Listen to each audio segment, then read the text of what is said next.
Muito obrigada, Sr. Presidente. Cumprimento o Sr. Pedro Duarte Neves gostaria de começar por referir que, no fundo, o Sr. trouxe-nos aqui uma avaliação da atividade da supervisão da Caixa Geral de Depósitos, nas suas palavras, muito numa perspectiva de uma análise estatística de factos relativamente à situação da Caixa, nos fundos próprios, na liquidez e no risco, estando acima da média, ou lá na média, abaixo da média. É claro que estamos, digamos, 10 anos depois da situação crítica, de crise, e, portanto, aquilo que pedíamos e gostaria que o Sr. fizesse era uma análise qualitativa da supervisão, isto é, vários aspectos aqui foram referidos, desde os relatórios, enfim, um conjunto de informação, e, portanto, nós sabemos como é que eram os rácios, e para isso, enfim, não precisaríamos que o Sr. aqui viesse, porque poderíamos acompanhar de outra forma, e, portanto, aquilo que gostaria de saber é como é que o Sr. avalia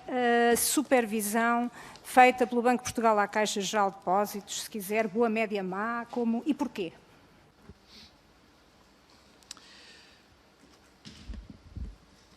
Sr. Deputado, antes de mais nada, deixe-me cumprimentá-la. Creio que também é a primeira vez que estamos aqui. Enfim, acho que a pergunta que me faz é uma pergunta, enfim, que eu deveria ser provavelmente a última pessoa a responder. Aquilo que eu apresentei aqui não foram, eu peço desculpa, não foram estatísticas, foi aquilo que foi a abordagem do Banco de Portugal de supervisão naquele que foi o período mais grave de que nós temos memória. O país, houve a maior recessão, a crise financeira começou em 2007, com todos os problemas de liquidez, e o Banco de Portugal atacou desde o princípio a situação de liquidez. Temos de nos lembrar que havia um déficit da balança externa muito grande que era preciso financiar, e, portanto, aquilo que o Banco de Portugal fez na altura foi um acompanhamento, enfim, como aí se escreve, de liquidez. O Banco de Portugal procedeu ao reforço de capital dos bancos, de forma a que o sistema estivesse, digamos assim, o mais forte possível ao longo desse período. As práticas de supervisão que o Banco de Portugal, enfim, eu digo sempre aqui, não tenho necessariamente muito sucesso, as práticas de supervisão do Banco de Portugal foram sempre acompanhadas pelos nossos parceiros internacionais, vieram cá sempre outros países ver aquilo que nós fazíamos. Contrariamente àquilo que se possa pensar, em Portugal nunca houve autorregulação, houve sempre inspeções que tiveram lugar nas instituições, foi assim em Portugal, foi assim em Espanha, foi assim em França. E depois, enfim, nós tivemos, de facto, num momento crítico que foi o programa de assistência de 2011, em que teve que haver um reforço enorme das metodologias de supervisão. Por exemplo, eu, enfim, digo isto, já aqui disse uma vez, enfim, vou dizer outra vez, aquilo que o BCE fez para avaliar a saúde dos bancos em 2014, um exercício que foi feito a nível europeu, que supostamente era, digamos assim, um exercício super inovador, foi uma coisa, de certa forma, muito baseada naquilo que nós fizemos em Portugal em 2011, quando fizemos a avaliação dos ativos. E, portanto, pergunta em termos de supervisão, a Caixa Geral de Depósitos atravessou este período como uma instituição com liquidez bastante forte e com uma posição de solvabilidade que também foi forte. Muito bem, eu não questiono, aliás, a questão digamos, da reação que aqui já foi enunciada do Banco de Portugal não está em questão, a questão está no papel que compete ao supervisor na análise daquilo que são os sinais de risco.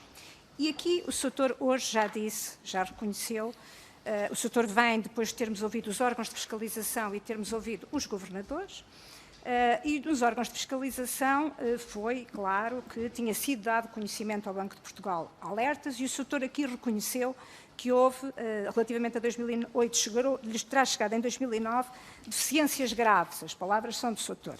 Disse também que, nessa sequência, teriam feito uma inspeção, também palavras suas, não havia razão para começar no dia seguinte, e por isso começou em 2011, ou seja, há deficiências graves que dão origem a 2 anos depois uma inspeção. E este é um papel qualitativo da supervisão que merece alguma avaliação. Mas a questão que eu coloco é, já que foi dito que o Governador do Banco de Portugal, Dr. Vítor Constâncio, de facto, não se lembra de várias coisas, mas não é só não lembrar. Ele diz, a certa altura, que o Sr. Vice-Presidente nunca me referiu nada em concreto que merecesse preocupação. Disse, Sr. que tudo o que tinha que ser dito ou tudo o que se justificava lhe teria sido comunicado, e eu pergunto, estas deficiências graves de que teve conhecimento em 2009, das quais determinou uma inspeção, que só por acaso só aconteceu em 2011, foram ou não comunicadas ao Dr. Vítor Constâncio? Sra. Deputada, eu não usei a expressão deficiências graves. Não, eu não usei essa expressão. Sra. Deputada, eu não usei a expressão deficiências graves. Aquilo que eu disse foi que, na altura, foram identificadas deficiências de cobertura. Está a ver? Eu não disse que havia deficiências graves. Eu disse que essa questão estava a ser acompanhada e também já disse que essa matéria foi tratada em reuniões com a Caixa sobre estes créditos. Naturalmente, como é que a Caixa de Depósitos estava a fazer esse registro de imparidades, e naturalmente o Dr. Vítor Constâncio, sobre esta matéria, enfim, deu-me o acompanhamento dessa matéria, e o acompanhamento dessa matéria era assegurar que as imparidades teriam que ser registadas quando elas tivessem que ser registadas. E eu peço desculpa, mas há uma coisa que eu vou ter que dizer novamente. A questão da inspeção 2011. Vamos lá ver. Há uma equipa que está no terreno a fazer algumas inspeções e que lança esta inspeção no início de 2010. E isso foi referido por mim aos meus colegas do Conselho de Administração, que estava uma equipa no terreno da Caixa e que estava, entre outras coisas, a ver, digamos assim, a cobertura desses títulos por ações. E como é que eram registadas as imparidades ou não eram registadas as imparidades. Essa inspeção não esteve, quer dizer, não é por ela depois haver um relatório em 2011 que o Banco de Portugal não esteve a fazer nada durante esse período. Aquilo que o Banco de Portugal esteve a fazer nesse período foi, repito, contactos com os diretores da Caixa, que faziam o registro dessas garantias todos os dias, que tinham contactos com os auditores, contactos com, enfim, ver as demonstrações financeiras e, portanto, esse trabalho não parou. Esse trabalho continuou e essas imparidades foram registadas quando, na nossa avaliação, deviam ser registadas porque não estavam lá as imparidades suficientes. Portanto, houve deficiências. Sra. Deputada, eu não disse... vamos lá ver. O grau de cobertura, mas eu tenho que voltar atrás. Eu tenho que voltar atrás. Portanto, vamos lá ver. Se eu tenho um empréstimo de 100 e ele está garantido por ações de 120, isto é o mero exemplo, se... Responde à Sra. Deputada, os à parte são normais neste tipo de audições, o professor não tem que tomar em conta essa. A partir do momento em que as garantias iniciais não cobrem a diferença, tem que se ver se a diferença, em termos de registro de imparidades, tem que ser coberta, ou é coberta de outra forma, ou não.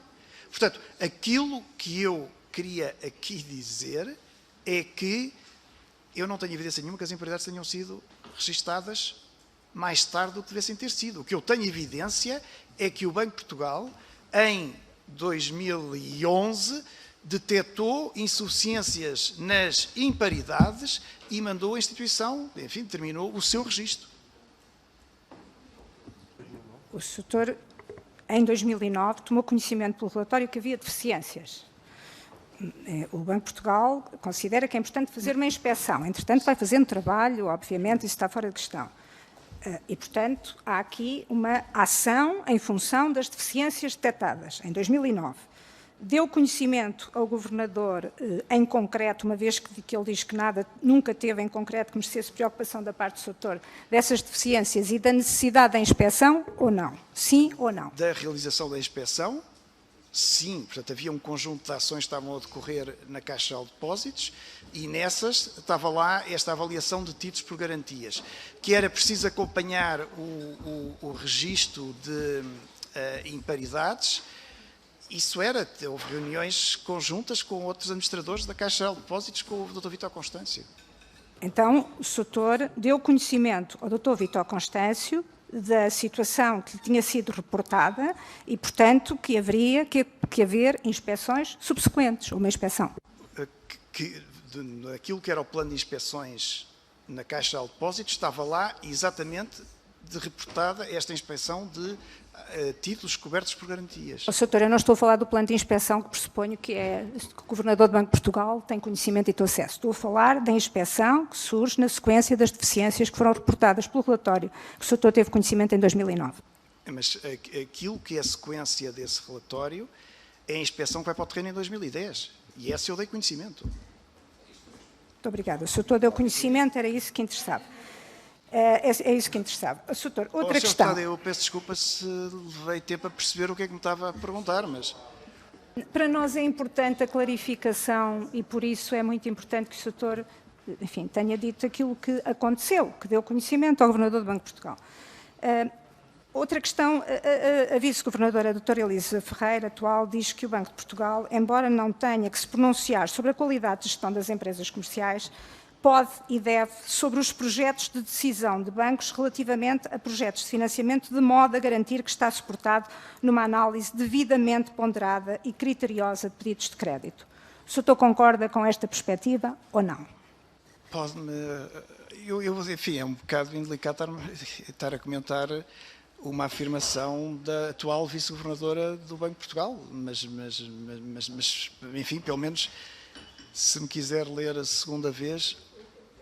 O essencial é que se concorda que deve o Banco de Portugal pronunciar-se sobre decisões de bancos relativamente a projetos de financiamento, de modo a garantir que está suportado numa análise devidamente ponderada e criteriosa de pedidos de crédito. Concorda que isto faz parte da supervisão do Banco de Portugal, pronunciar-se sobre decisões de bancos relativamente a projetos de financiamento? Vamos lá ver. Aquilo que eu disse e que posso voltar, enfim, a dizer é o conhecimento do tipo de créditos que são feitos levam a identificar um perfil de risco na instituição e esse perfil de risco na instituição tem que ser compensado, digamos assim, por maiores requisitos de capital. Portanto, em termos gerais, acho que é isso que estou a dizer, não é? De uma forma, está-me a dizer que sim, não de uma forma direta, mas de uma forma indireta, pelo menos leio assim. E agora a questão que pergunto é se o Banco de Portugal, no fundo, se não era motivo de preocupação e motivo de intervenção, que para o Banco de Portugal, que a Caixa Geral de Depósitos tenha ficado à custa das operações de Santos Ferreira e Irmã de Vara com garantias sobre 10% do capital do BCP.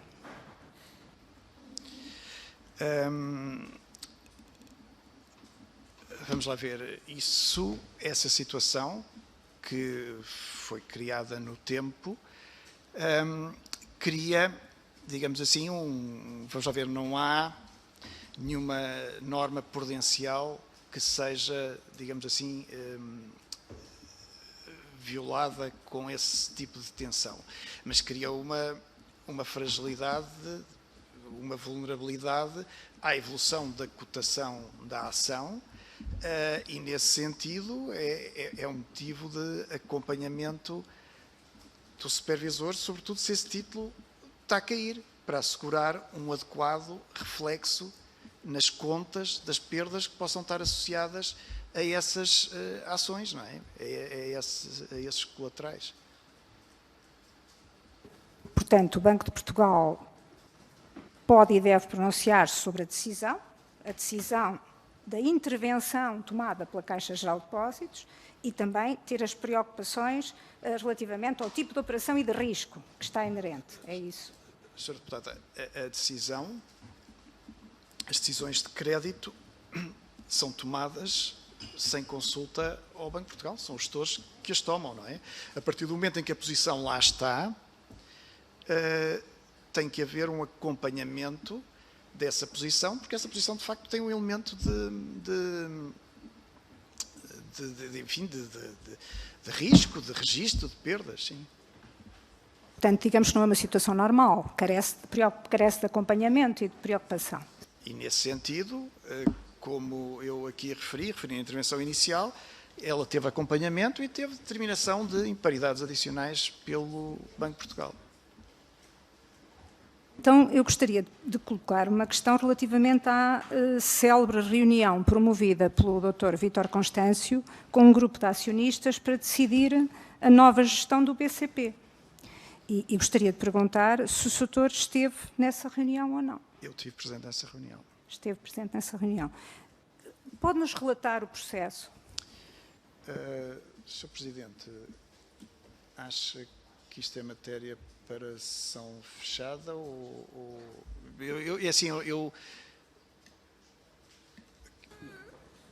Senhor Professor Pedro Duarte Neves, enfim, nós entendemos... Estou a confiar nas suas mãos. Sim, tanto quanto possível e dentro das minhas limitações. Primeiro ponto, a referência explícita a nomes e a teores, acho que deve ser feita em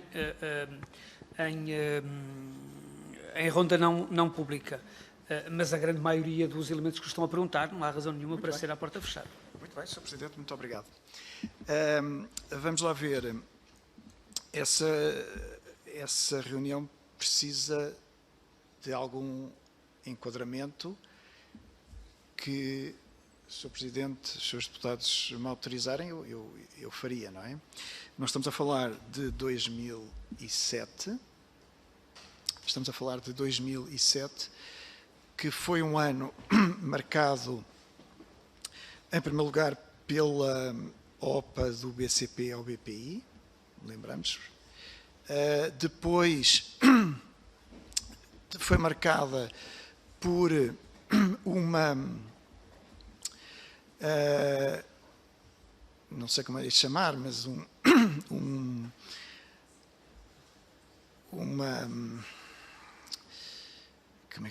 disputa interna no Banco Comercial, estamos a falar, que na altura opunha ou com opiniões diferentes o Presidente do Conselho Geral de Supervisão, acho que assim se designava, e o Presidente da Comissão Executiva. Houve uma sucessão de Assembleias Gerais nesse ano, portanto foi um ano relativamente turbulento na vida do BCP. Há uma altura, enfim, a data é possível de descobrir, eu devo ter aqui num sítio qualquer, mas há uma data em que o Presidente da Comissão Executiva apresenta a demissão, e é nessas circunstâncias nomeada uma nova Comissão Executiva para, enfim, dirigir os destinos do BCP. Adicionalmente, nessa fase, e provavelmente não nos lembramos todos disso, mas houve ainda uma tentativa de fusão entre o BCP e o BPI. Portanto, isso também aconteceu nessa altura. Ora bem, numa altura em que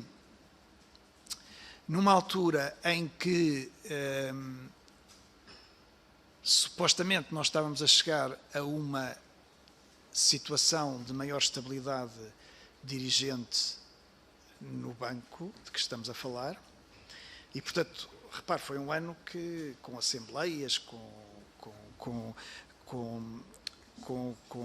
enfim, foi uma situação turbulenta, e na altura em que vamos ter uma administração, supostamente, que vai dar estabilidade à instituição, lembramos, houve uma comissão parlamentar de inquérito sobre isso. Eu peço desculpa, não é pela história, mas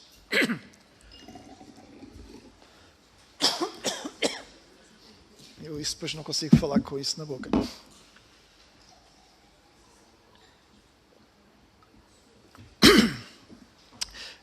Nessa altura, e estamos a falar já no final de 2007, chegaram ao Banco de Portugal algumas denúncias com uma materialidade bastante forte.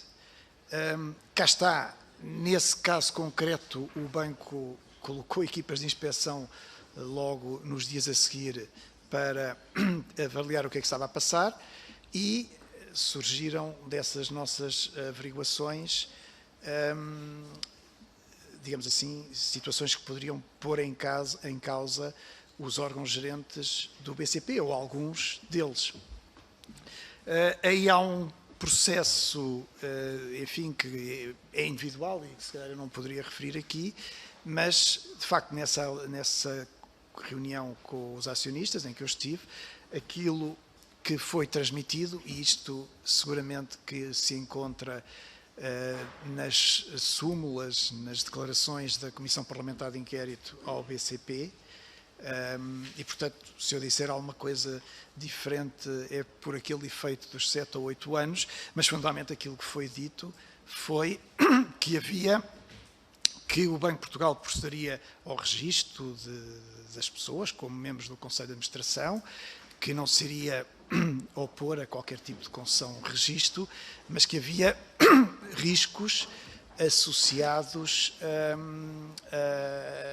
que eram imprevisíveis na altura e que podiam levar a que essa administração também tivesse alguma instabilidade. Fundamentalmente foi isso. Portanto, o Banco de Portugal disse, basicamente identificou riscos, não deu injunção nenhuma, disse que procederia aos registros que fossem solicitados, mas que estava, enfim, que estava em curso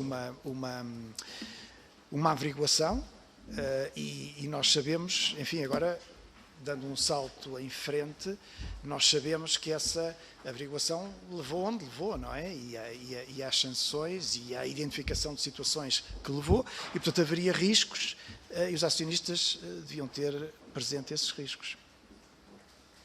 E é isto, eu espero ter recuperado. Eu julgo que isto está nas conclusões da Comissão Parlamentar de Inquérito ao BCP. E foi seguramente relatada por outras pessoas na altura. Isto é a minha recordação fiel. Os nomes de Santos Ferreira e Armando Vara foram avançados por quem? Isso é qualquer coisa que eu só posso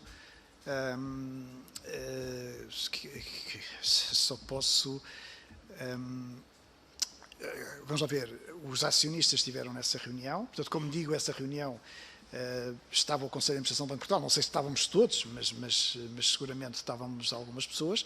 Nesse preciso momento, o Banco de Portugal não ia ter qualquer interferência na escolha das pessoas, os acionistas saíram e alguns dos acionistas fizeram relatos públicos, que eu, enfim, conheço como relatos públicos, que acharam que quem estaria nas melhores condições seria o Dr. Carlos Santos Ferreira, sim.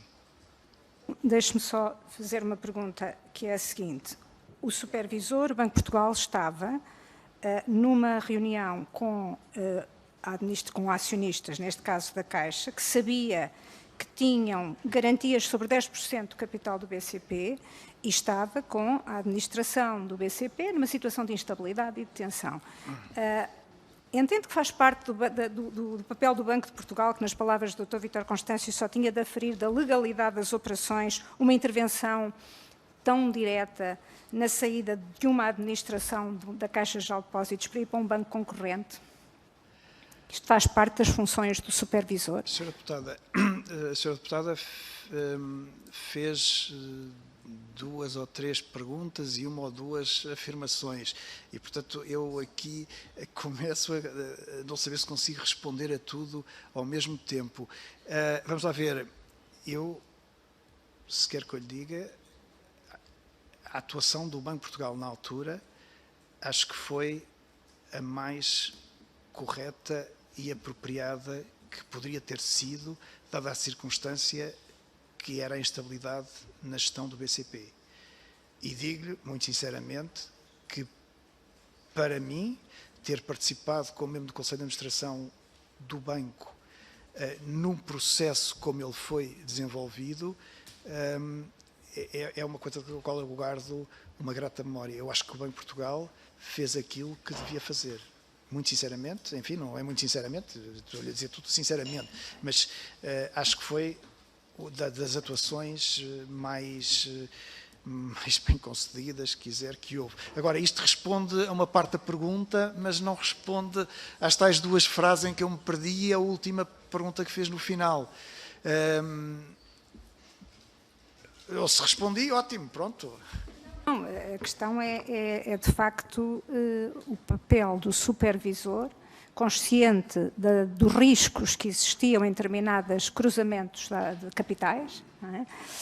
Numa reunião onde, no fundo, há aqui decisões importantes entre bancos concorrentes. E, portanto, é essa a questão. Peço desculpa. A segunda pergunta é extraordinariamente substancial. Ela ficou-me na cabeça, mas ainda bem que me lembrou. Bom, a reunião não foi para discutir problemas prudenciais do BCP. Isso não foi. Tinha aquele objetivo concreto e foi isso que aconteceu. E, como digo, eu acho que o Banco de Portugal fez aquilo que devia ter feito.